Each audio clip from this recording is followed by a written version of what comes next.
शहर के बहादुरपुरा किशनबाग इलाके में आज एक मकान में भयानक धमाका हुआ। हादसा इतना शदीद था कि मकान की छत और दीवारों को नुकसान पहुंचा।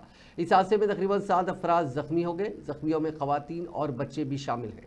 हादसे के फ़ौरन बाद मकामी अफराद ने जख्मियों को फौरी इलाज के लिए उस्मानिया दवाखाना मुंतकिल किया। पुलिस के मुताबिक ये धमाका वसीम नामी शख्स के मकान में पेश आया। शुबा किया जाता है कि पटाखों की तैयारी के दौरान ये धमाका हुआ। इब्तिदा में समझा गया था कि शायद गैस सिलेंडर फट पड़ा है।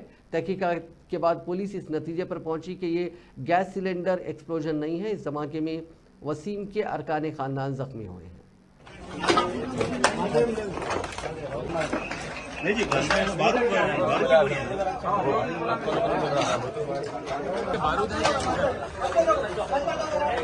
बनाते थे भाई। सिलेंडर बस हो गया, मगर सिलेंडर कहाँ है दिख रहा हो।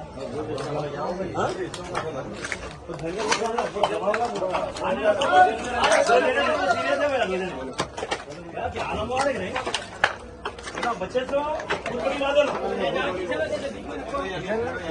सिलेंडर कहाँ से भी है।